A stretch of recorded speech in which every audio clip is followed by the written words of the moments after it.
Hello दोस्तों, आप सभी का स्वागत है इसके टेक्निकल क्लासेस में। तो चल दोस्तों, आज बात करेंगे सिंक्रोनस मोटर और सिंक्रोनस मोटर का पार्ट 2 होगा। इससे पिछला वाला वीडियो अगर आप लोग नहीं देखे हैं तो प्लेलिस्ट में जा करके वहां से सारा वीडियो आप लोग देख सकते हैं। नंबर वाइज सभी वीडियो मिल जाएगा। तो आज का सबसे पहला प्रश्न से स्टार्ट करेंगे। उससे पहले अगर आप लोग कोई भी टेक्निकल गवर्नमेंट एग्जाम का तैयारी कर रहे हैं और अभी तक इस चैनल को सब्सक्राइब नहीं किए हैं तो चैनल को सब्सक्राइब जरूर कर लीजिएगा, क्योंकि आप लोगों के लिए बहुत हेल्पफुल होने वाला है। तो चलिए आज का सबसे पहला प्रश्न को देखेंगे। आज का सबसे पहला प्रश्न दिया है, 4 पोल 50 हर्ट्ज का समकालिक यंत्र निम्नलिखित में से किस गति पर चलता है। ठीक है, तो पोल की संख्या कितना दिया है, 4 दिया हुआ है।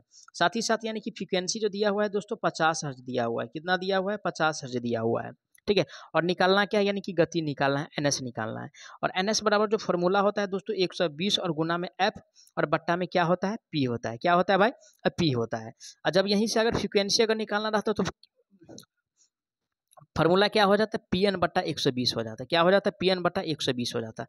अगर फ्रीक्वेंसी निकालना रहता तो इस फार्मूला को सेट करते, लेकिन यहाँ पे गति निकालना है। तो गति निकालना है तो इस फार्मूला पे सेट करेंगे 120 एफ बट्टा पी। ठीक है ना, 120 गुण एफ बट्टा पी पे क्या करेंगे, सेट कर देंगे। तो 120 और एफ का वैल्यू कितना दिया हुआ है, 50 हर्ट्ज दिया हुआ है। साथ ही साथ पुल की संख्या कितना है, तो 4 दिया हुआ है। इसको अगर काटते हैं तो 30 मरतबे कट जाएगा, है ना। 5 15 15 पे कितना जीरो, यानी कि 2 जीरो। और ये जीरो होगा उसके बाद यानी कि आरपीएम होगा। आरपीएम क्यों होगा, क्योंकि यानी कि स्पीड को जो दोस्तों यानी कि मापा जाता है, जो यानी कि रोटेशन होता है ना, यानी कि जो गति करता है वो उसका यानी कि आरपीएम में मेजर करते हैं। किस में मेजर करते हैं, आरपीएम में मेजर करते हैं। ठीक है ना, तो इसलिए यानी कि 1500 आरपीएम होगा। ऑप्शन किस में दिया है, 1500 आरपीएम। ऑप्शन यानी कि ए में दिया हुआ है, जो कि राइट आंसर इसका ए सही हो जाएगा, क्योंकि ए में जो दिया हुआ है 1500 आरपीएम दिया हुआ है।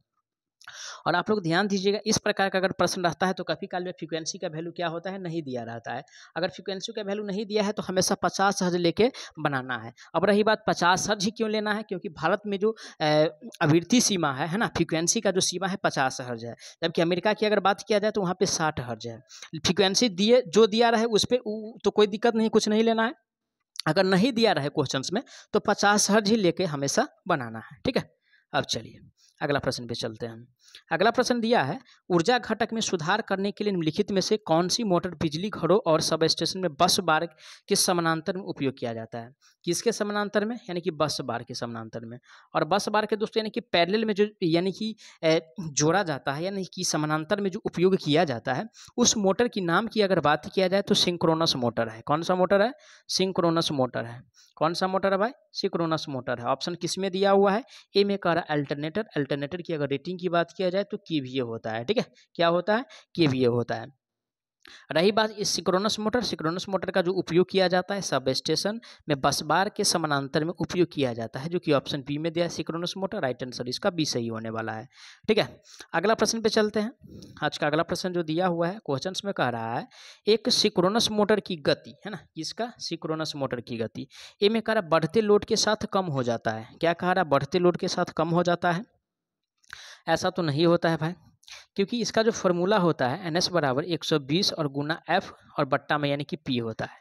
और इस पे यानी कि इसको निकाल सकते हैं ना, गति ही ना पूछ रहा है। शून्य के बराबर होती है, बी में करा बढ़ते लोड के साथ बढ़ती है, सी में करा बदलते लोड पर लगभग स्थिर रहता है। तो इस मोटर का जो यानी कि रोड जो चलता है, ये मोटर जो चलता है तो लगभग जो है स्थिर गति होता है। क्या होता है, लगभग होता है स्थिर गति। ऑप्शन डी में दिया हुआ है, जो कि राइट आंसर इसका डी सही हो जाएगा। लगभग स्थिर गति पे ये मोटर चलता है। ठीक है, अब चलिए अगला प्रश्न दिया है क्वेश्चंस में कह रहा है, दिए गए विकल्पों में से सिंक्रोनस मोटर के नुकसान पहचान, यानी कि सिंक्रोनस मोटर का नुकसान क्या है। अब रही बात नुकसान की, तो नुकसान भी अगर अच्छा से पढ़े रहिएगा तो नुकसान पता चल जाएगा, अगर नहीं पढ़े रहिएगा तो ये पता चलने वाला है नहीं। ए में क्या कह रहा है, इसके लिए डीसी उत्तेजना की आवश्यकता होती है, जो बाहर स्रोत डीसी। एकदम बात तो सही है भाई, यानी कि डीसी की आवश्यकता होती है। साथ ही साथ यानी कि किसको दिया जाता है, यानी कि फील्ड को दिया जाता है ना। फील्ड को जनरेट करने के लिए यानी कि स्टार्ट करने के लिए डीसी की आवश्यकता होती है। बी में क्या कह रहा है, यानी कि ऊर्जा घटक को वांछित तरीके से बदला जा सकता है, तो ये नुकसान है नहीं भाई, है ना। बी सी में कह रहा लोड नो लोड से फुल लोड तक स्थिर गति, तो ऐसा भी नहीं है, लगभग जो है यानी कि लगभग स्थिर गति होता है ना। तो इसका जो अवगुण है ना, जो नुकसान है, ये नुकसान यही है कि इसके लिए डीसी उत्तेजना की आवश्यकता होती है ना। तो करेक्ट आंसर इसका ए सही हो जाएगा, क्योंकि ए में जो दिया हुआ है डीसी उत्तेजना दिया हुआ है। अब चलिए आज का अगला प्रश्न दिया है, क्वेश्चंस में कारण निम्नलिखित में से किसमें सॉफ्ट और लेमिनेटेड कोर पर लगे पोल और वाइंडिंग का कोर बनाने के लिए एक साथ जोड़ा जाता है ना। किसको जोड़ते हैं भाई, और एक साथ जो जोड़ा जाता है उसके बारे में बताना है। और एक साथ जो जोड़ते हैं यानी कि सैलेंट पोल टाइप में, किसमें, साइलेंट पोल टाइप में जोड़ते हैं, साइलेंट पोल टाइप में यानी कि कनेक्ट किया जाता है। ऑप्शन किस में दिया हुआ है, साइलेंट पोल टाइप, तो ऑप्शन ए में दिया हुआ है। राइट आंसर की बात किया जाए तो ऑप्शन इसका ए सही हो जाएगा। ठीक है, स्लिप रिंग की कार्य क्या है, तो स्लिप रिंग दोस्तों यानी कि एक दिशीय धारा प्रदान करता है।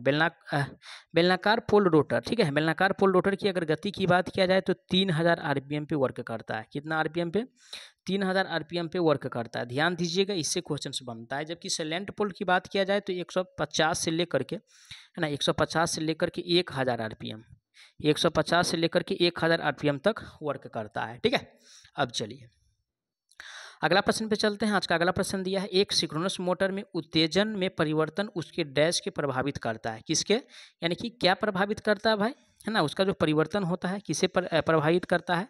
तो ये जो प्रभावित करता है दोस्तों ऊर्जा घटक का, है ना, किसका, ऊर्जा घटक को प्रभावित करता है। ऑप्शन किस में दिया है ऊर्जा घटक, तो ऑप्शन बी में दिया है। राइट आंसर की बात किया जाए तो ऑप्शन इसका बी सही होने वाला है, क्योंकि बी में जो दिया हुआ है ऊर्जा घटक दिया हुआ है।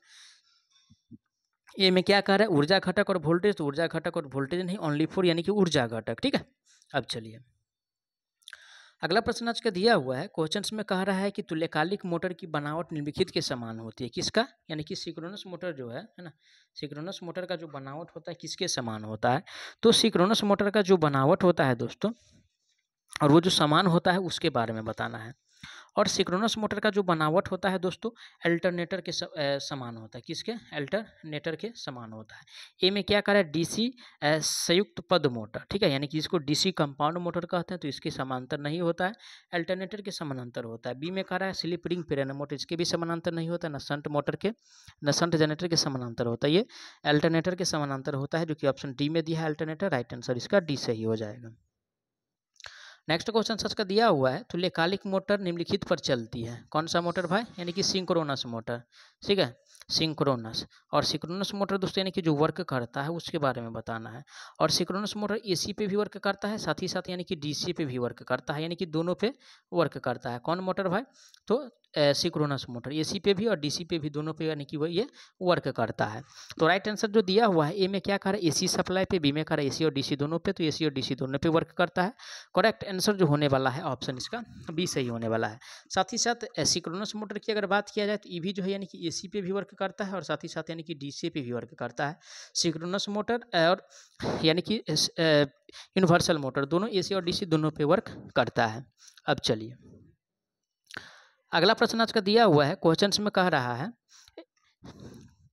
अगला प्रश्न आज का दिया हुआ है और क्वेश्चंस में कह रहा है कि क्वेश्चंस में दिया हुआ है तुल्यकालिक मोटरें आमतौर पर निम्नलिखित पर प्रचलित होती है ना।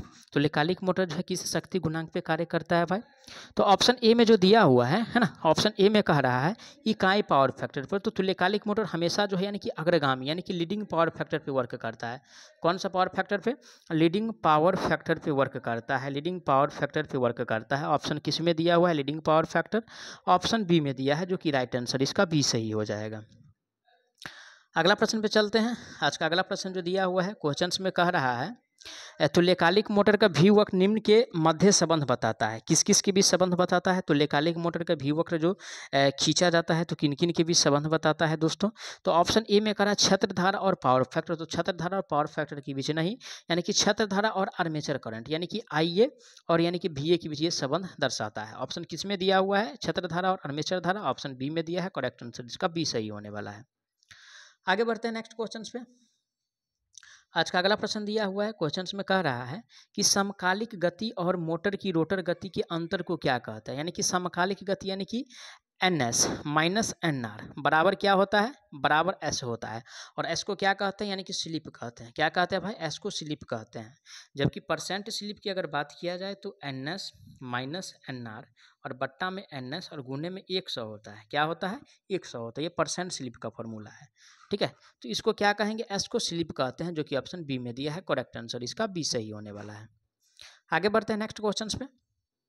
आज का अगला प्रश्न दिया है, क्वेश्चंस में कह रहा है एक विशेष प्रकार की पोल सिंक्रोनस मशीन का पावर आउटपुट अधिकतम होता है जब शक्ति कोण हो, यानी कि कितना कोण पे जो है यानी कि पावर अधिकतम होता है होगा, है ना, यानी कि मैक्सिमम जो होता है उसके बारे में बताना है। और यानी कि मैक्सिमम जो होता है दोस्तों यानी कि 90 डिग्री पे, कितना पे, यानी कि 90 डिग्री का जो एंगल बना है उस पर जो यानी कि मैक्सिमम पावर फैक्टर होने वाला है। ऑप्शन किस में दिया है 90 डिग्री, ऑप्शन ए में दिया है, राइट आंसर इसका ए सही होने वाला है। ठीक है, क्या सही होने वाला है, ए सही होने वाला है। अब चलिए नेक्स्ट क्वेश्चन सच का दिया हुआ है, क्वेश्चन में कह रहा है सामान्य उत्तेजना के साथ चलने वाली एक सिंक्रोनस मोटर भार वृद्धि के प्रति अनिवार्य रूप से अपने डैश की वृद्धि द्वारा समायोजित कर लेती है। किसके वृद्धि द्वारा समायोजित करती है भाई, तो यानी कि ये जो समायोजित करता है शक्ति गुणांक यानी कि पावर फैक्टर, किसके, ठीक है, पावर फैक्टर के द्वारा। ऑप्शन किस में दिया है पावर फैक्टर, ए में कह रहा अघूर्ण कोण, तो अघूर्ण कोण के द्वारा नहीं पक्ष विद्युत वाहक बल नहीं आर्मेचर बोलता, ये जो करता है यानी कि शक्ति गुणांक। ऑप्शन डी में दिया है, राइट आंसर इसका डी सही हो जाएगा। क्या सही हो जाएगा, डी सही हो जाएगा। तो मैं आशा करता हूँ आप लोग सारा प्रश्न को अच्छा से समझे होंगे। अगर कोई भी प्रश्न में किसी प्रकार का डाउट रहता है तो प्लीज़ आप लोग कमेंट कीजिए। साथ ही साथ अगर आप लोगों के लिए हम इतना मेहनत करते हैं तो प्लीज़ आप लोग ज़रूर वीडियो को शेयर कीजिएगा, चैनल को सब्सक्राइब कीजिएगा। तो चलिए मिलते हैं नेक्स्ट पार्ट में, तब तक के लिए जय हिंद।